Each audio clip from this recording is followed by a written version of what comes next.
In the heart of West Africa, a quiet revolution is unfolding.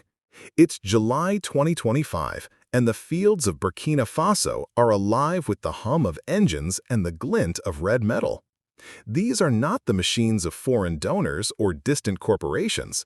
These are red tractors, symbols of a bold new chapter in the nation's history, funded by Burkina Faso's own resources. This is the story of a rebellion, not one fought with weapons, but with plows, seeds, and a fierce determination to achieve food sovereignty. Welcome to our special report, The Rebellion Begins. Burkina Faso, a landlocked nation of over 23 million people, has long grappled with challenges that would test any country's resolve. Security threats from insurgent groups, economic instability, and a heavy reliance on imported food have shaped its recent past. For decades, the country's agricultural sector, which employs nearly 80% of its population, has been hampered by outdated tools, unpredictable rains, and a dependence on foreign aid. But in July 2025, something extraordinary happened. Red tractors began rolling into the fields not as gifts from abroad, but as the fruits of a locally driven initiative to transform agriculture and reclaim national pride. Welcome to our special report, The Rebellion Begins. Burkina Faso, a landlocked nation of over 23 million people, has long grappled with challenges that would test any country's resolve. Security threats from insurgent groups, economic instability, and a heavy reliance on imported food have shaped its recent past. For decades, the country's agricultural sector, which employs nearly 80% of its population, has been hampered by outdated tools, unpredictable rains, and a dependence on foreign aid. But in July 2025, something extraordinary happened. Red tractors began rolling into the fields not as gifts from abroad, but as the fruits of a locally driven initiative to transform agriculture and reclaim national pride. The man at the center of this movement is Captain Ibrahim Traoré, Burkina Faso's transitional president who came to power in September 2022 following a military coup. At just 36 years old, Traoré has become a polarizing figure, hailed by some as the people's captain and criticized by others as a military leader clinging to power. Regardless of where one stands, his impact on Burkina Faso's agricultural landscape is undeniable. Under his leadership, the government has launched an ambitious campaign to achieve food self-sufficiency, and the red tractors are the most visible symbol of this effort. Let's set the stage. Burkina Faso's economy is heavily agrarian, with crops like maize, millet, sorghum, and rice forming the backbone of its food supply. Yet the nation has struggled to feed itself. In 2023, it imported over 30% of its wheat and other staple crops, a dependency that drained foreign exchange reserves and left the country vulnerable to global price shocks. The 2023-2025 Agro-Pastoral and Fisheries Offensive, a flagship program under Traoré, aims to change that. It's a plan rooted in the belief that food security is the foundation of true independence. In July 2025, this vision took a dramatic step forward. Over 600 red tractors, along with thousands of motor pumps, power tillers, and other agricultural inputs, were distributed to farmers across the country. These machines, painted a striking red, are more than just tools. They're a statement. Unlike previous distributions, which often relied on foreign aid or loans, these tractors were funded through Burkina Faso's own revenues, much of it derived from the nationalization of gold mines. This move has sparked both admiration and debate, but for farmers in rural communities, the arrival of these machines is nothing short of transformative. To understand the significance of this moment, we need to go back a few years. Burkina Faso's agricultural sector has long been a paradox. The country is blessed with fertile land and a climate suitable for a variety of crops, yet productivity has lagged due to a lack of mechanization. In 2020, less than 15% of Burkina Faso's farmers had access to modern equipment like tractors. Most relied on hand tools or animal-drawn plows, methods that limited output and left families vulnerable to hunger. The government's response under previous administrations often leaned on foreign aid packages which came with strings attached, conditionalities that sometimes prioritize donor interests over local needs. Traore's approach is different. Since taking office, he has made agriculture the cornerstone of his agenda, framing it as a matter of national sovereignty.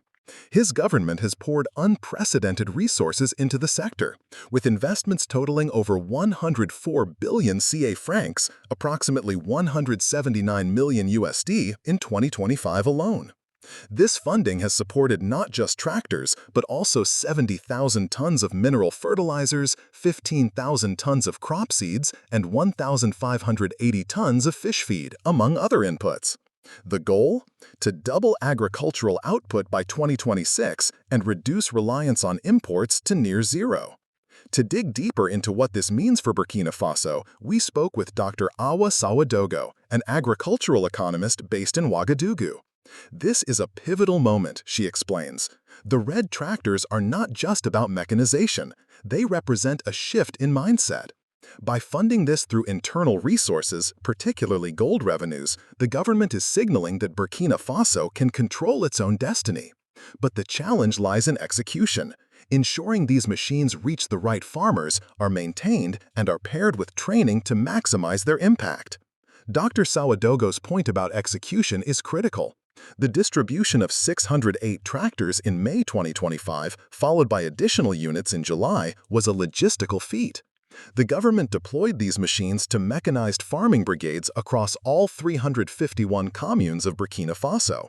These brigades offer free services to vulnerable populations and subsidized rates for others, a model designed to ensure equitable access. But questions remain about sustainability. Tractors require fuel, maintenance, and skilled operators, resources that are scarce in many rural areas. Without proper infrastructure, these machines could become expensive relics. The economic backdrop to this initiative is equally compelling. Burkina Faso's decision to fund its agricultural revolution through nationalized gold mines is a bold departure from the norm. In 2024, the government took control of two major gold mines, Boungou and Wahgnion, previously operated by British-listed Endeavour Mining. The move was controversial, with critics arguing it scared off foreign investors. But for Traore's administration, it was a calculated risk. Gold is Burkina Faso's largest export, accounting for nearly 50% of its foreign exchange earnings. By redirecting these revenues to agriculture, the government has created a funding stream independent of external donors. This approach has not been without its detractors. Political analyst Moussa Diallo, who studies West African governance, cautions against over-optimism. The nationalization of gold mines has given Burkina Faso a financial boost, but it's a gamble, he says. Gold prices are volatile, and the government's ability to sustain this level of investment depends on global markets. Plus, the focus on agriculture must be balanced with security concerns. Insurgent attacks in the north and east continue to displace farmers, threatening production. Diallo's warning points to a harsh reality. Burkina Faso remains one of the most unstable countries in the Sahel. Since 2015, jihadist insurgencies have displaced over 2 million people and disrupted farming in key regions. In 2024, the United Nations reported that 6.3 million Burkinabe, over a quarter of the population, faced acute food insecurity. The red tractors, while a powerful symbol, cannot operate in areas where violence prevents farmers from accessing their fields. Traore's government has promised to bolster security, but progress is slow, and the military's focus on counterterrorism has drawn criticism for diverting resources from development.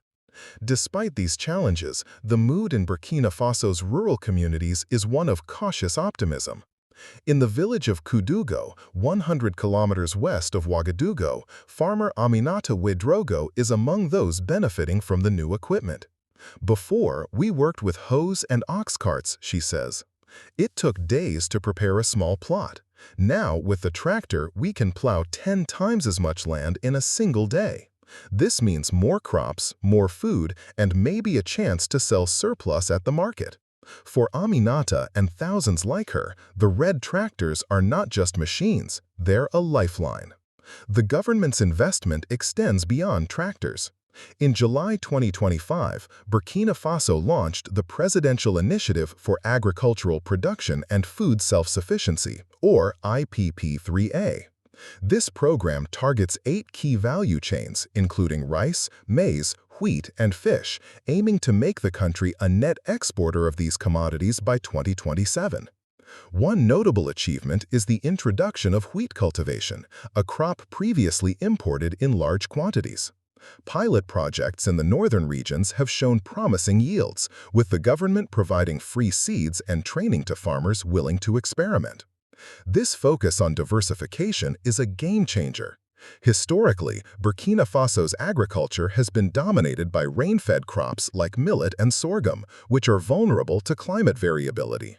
By investing in irrigation, over 2,000 hectares of irrigated farmland were developed in 2024, and promoting crops like wheat, the government is reducing its dependence on unpredictable rains.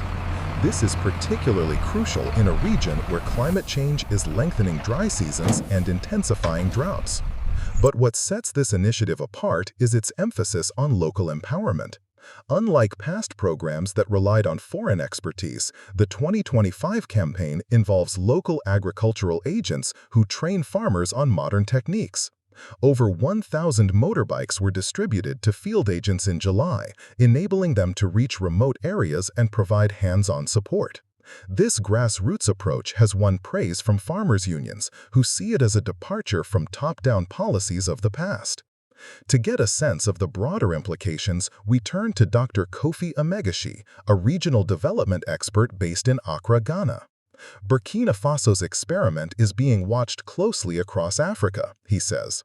If they succeed in achieving food self-sufficiency without relying on foreign aid, it could inspire other nations to rethink their development models. But the risks are high. Political instability, corruption, and logistical bottlenecks could derail the progress.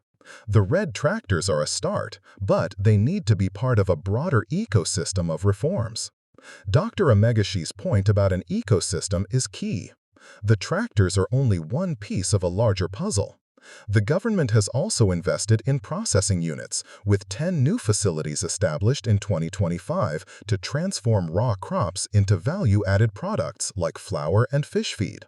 This focus on agro-processing aims to create jobs, particularly for youth, who make up over 60% of Burkina Faso's population.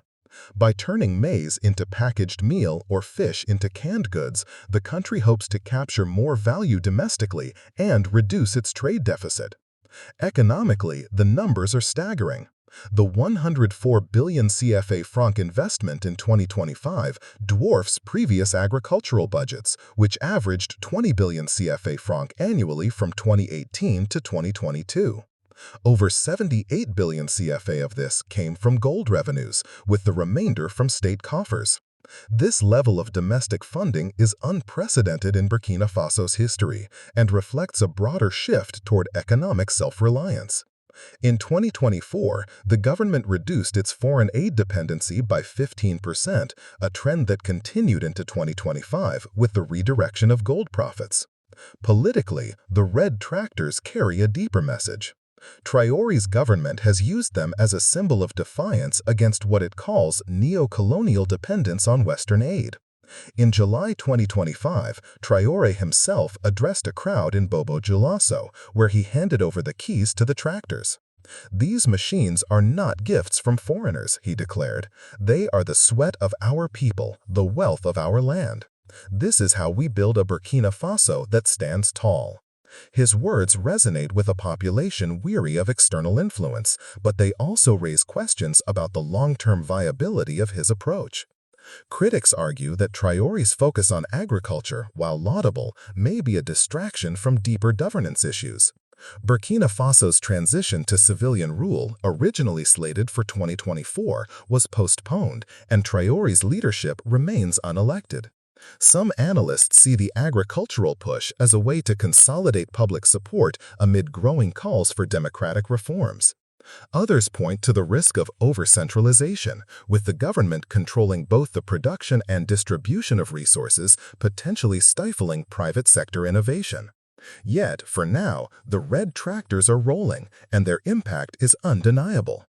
In the province of Como, rice farmers reported a 40% increase in yields in the 2025 planting season thanks to mechanized plowing and timely access to fertilizers. In the fisheries sector, the distribution of 935 floating fish cages has boosted aquaculture, with small-scale fish farmers projecting record outputs by year's end. These early successes suggest that the government's gamble may be paying off, but the road to food sovereignty is long. The international community is taking note.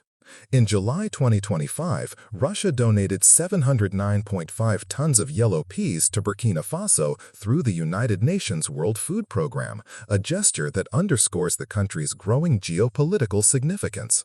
But Traoré has been clear. While such partnerships are welcome, Burkina Faso's future lies in its own hands. The red tractors, funded by gold and driven by local ambition, are a testament to that vision. As we close this report, the image of those red tractors cutting through Burkina Faso's fields lingers. They are more than machines, they are emblems of a nation striving to break free from the chains of dependency. The rebellion has begun, not with violence, but with the steady rhythm of progress. Whether it will lead to lasting transformation remains to be seen, but for now, Burkina Faso is planting the seeds of hope. This has been our special report. Stay tuned for more stories that shape our world.